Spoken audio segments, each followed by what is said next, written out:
back to another video, everyone. So today's video is all going to be about a big recap of my recent trip to the biggest week in American birding, which is held up in Northwest Ohio. It's a big 10-day birding festival, but you can go up there and bird on your own, of course, too, as I kind of did for the most part this year. But this is my second year in a row going. It's very, very fun. It's a great time with doing the spring migration of songbirds and everything. In particular, warblers are very prevalent in this area. Just going to go over like all the different species and stuff I saw, the cool sightings and experiences I had. I went primarily on the trip with Henry Doyle. He's my local, he's my podcast co-host of the All Outdoors Photography podcast. We got a campsite and everything, and did most of our birding together for about the first leg of the trip. The star of the show when it comes to locations up at Biggest Week, at least on the western side of the Lake Erie Basin, is that McGee Marsh is just a great location. It's got basically tons of warblers at eye level, and it's just a nice, really easy place to see them all. And for the most part, we're seeing lots of different stuff each day that we went. We went to McGee Marsh in particular. I think it's just over a mile boardwalk, and just seeing different things from there. That was really cool. And then as well, good places up there like the Ottawa National Wildlife Refuge, which actually got a hat from the gift shop. And that's a really cool place. They have a several mile wildlife drive that kind of feels like you're almost mimicking a safari. And we did that a couple times just to see what was out there. And we got some pretty good close-ups of a common gallinule out there. And then there's also some trails down there as well that we checked out. Got to see some good looks at some American redstarts, some great horned owls actually out kind of during the day, but just sleeping just conspicuously up in a tree that some passerbys pointed out to us as we walked by. But yeah, lots of hiking, lots of being on my feet all day, walking for miles and miles from dawn until dusk, literally, with some breaks and stuff in between, of course. To eat and just have a quick rest at least, but definitely just kind of eat, sleep, bird for this was about 6 days straight for me. It was very cool. Other places that we went to was like Maumee Bay State Park. That's a nice one, and our campsite was actually at the state park there, just on the other side from where the boardwalk is. And very cool place. Definitely had lots of cool experiences with like a Pathonotary warbler out there along the stream. And then also at this little dead end when there's an observation deck, we actually got some sunset photos of some red-winged blackbirds and some sedge wrens that were definitely more prevalent there than anywhere else in the region from what I could tell. Just definitely singing, and would actually can come right up to through all the cattails and the brush and everything, and start singing way up high. So it made for nice, pleasing images at golden hour, I thought, and very nice stuff like that at least. Other than that, we went to Metzger Marsh quite a few times, got lots of good looks at black-throated blue warblers in the morning, I remember, and also just hiking along the dike there. Now, after Henry departed ways with me, I went again because I checked the Biggest Week Twitter account. They update it daily, multiple times throughout the day as they get updates for different cool bird sightings and interesting things to, points of interest and things to see in terms of birds. And one of them was a willet that was actually found on the beach at Metzger Marsh. And that was a lifer for me. So, very sought after shorebird, pretty plumpy, medium-sized one. And there's just a single individual that kept walking back and forth across the beach and everything. So I laid down flat and got images of it kind of in late afternoon. I kind of wish I stayed around for golden hour, but it was at least over 2 hours later, and there's other stuff I wanted to see at Metzger and beyond, of course. Just like nearby Howard Marsh, which is just down the road from there. And that's a really cool place to get different kinds of shorebirds once again, lots of mud flats, and some pristine marsh habitat as well. Got my lifer in the form of a black-crowned night heron there, which was really cool. Just only heard it this time, but it's actually funny because it was during our kayaking time that we did actually as well. So this was totally Henry's idea, but I'm glad he got it. He rented kayaks for about 3 hours, and we went along this marsh, and just it was a really foggy, cloudy morning, in stark contrast to the rest of the days we had, which were very full sun and beautiful days. with just like plentiful light. But yeah, we did this kayak thing, and it was just really, really fun. Just seeing all the birds up close. Got some really nice images of very close-ups of dunlin, which is another shorebird that's pretty common, I would say, up there during migration, in their full breeding plumage, which is very beautiful. And then also black-necked stilt, which is a very cool bird to get some really up-close shots at that, you know, should set both of us apart from the rest of the images people are taking throughout Biggest Week, in particular of like the stilts, for example. But very, very cool stuff. Kayaking was a lot of fun, and I'm definitely interested in getting one now to go more birding, I guess, with it and all that stuff. So very, very fun there. Yeah, I think with that, we did lots of scoping and scanning of stuff. A lot of trips we did, a lot of visits to places. We did lots of just more birding instead of photography, which, you know, it's good, but, you know, there's also lots of plentiful opportunities to get good photos like at McGee Marsh. But it's just nice to maximize the species list. For 2023, I got about 57 species for the year, and I believe I got about 7 or 8 lifers.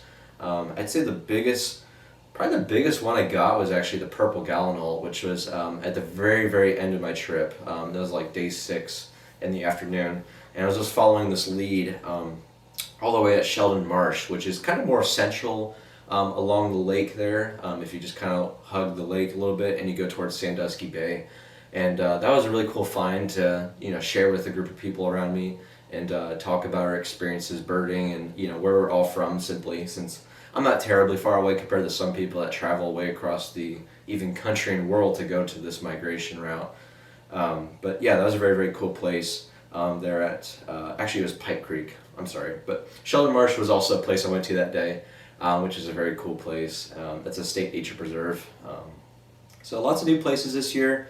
Even on the non-bird side, I went to Lakeside Daisy State Nature Preserve on my last day, right after checking out Marblehead Lighthouse and just driving by to see how that looks. But yeah, that was really cool to see this kind of, I think it's a state threatened, state endangered daisy that's only found at the State Nature Preserve inland, and then also at the nearby Kelly's Island is where they planted this whole colony, if you will, I think a couple decades ago, and that was through the Ohio Department of Natural Resources. So very cool. Got some macro photographs of that, but other than that, that's pretty much the only stuff that was non-avian photographs I took this year on this trip. So everything else is strictly birds, using my telephoto lens, which is a Tamron 150-600 G2.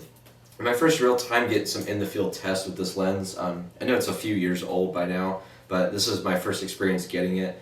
Got a good deal with it. Thank you to Hunt's Photo and Video for allowing me to secure this lens and get a good deal on it. But there was one experience that was a little bit of a setback, and that was that I accidentally broke the tripod collar completely. The metal just like cracked. It fell on the weight of it, and now it's completely busted. And this is like the official manufacturer tripod collar that would wrap around the lens, kind of like right here it would be. So that was very unfortunate, and it was just simply a blunder of like I was tumbling around the back seat of the car, and then I forgot when we got to the location for that evening, and then I opened the car door and it just fell right out, which, you know, it was about a foot or two drop, which freaked me out, of course, and I'm kind of glad it was just this instead of the lens or the camera that got damaged.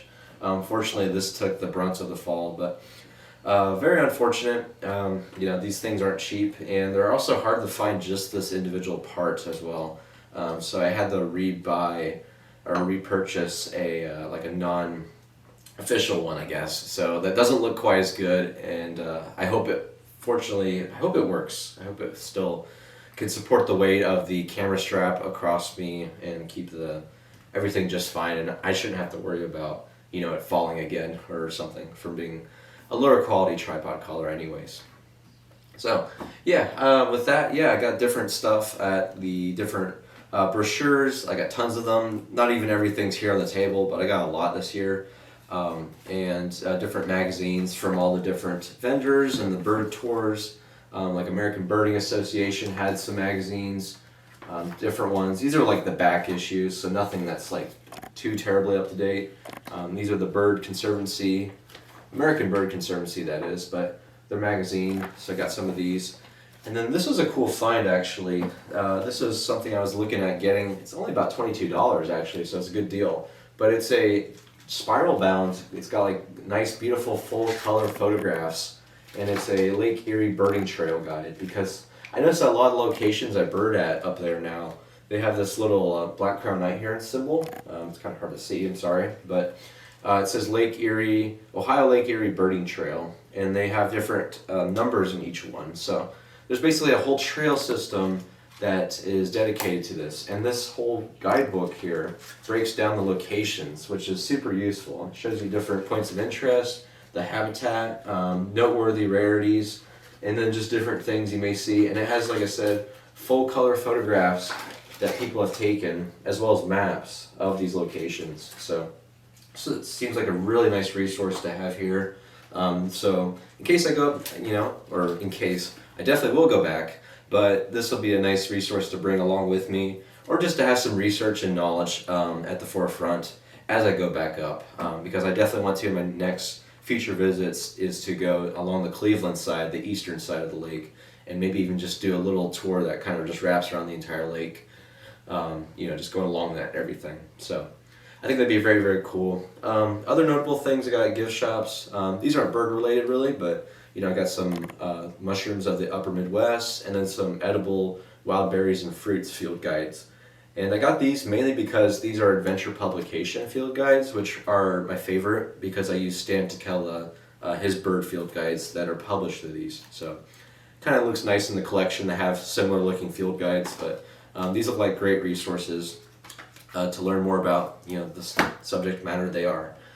And then, like I said, different hats. You can see I got my Biggest Week one on now. I got a Black Swamp Bird Observatory one, and then also an Ottawa National Wildlife Refuge one as well. And then just some stickers that were included in my registration gift bag, and tons of other brochures, like I said. But overall, yeah, the trip was great. Got spent a lot of time with my friend Henry.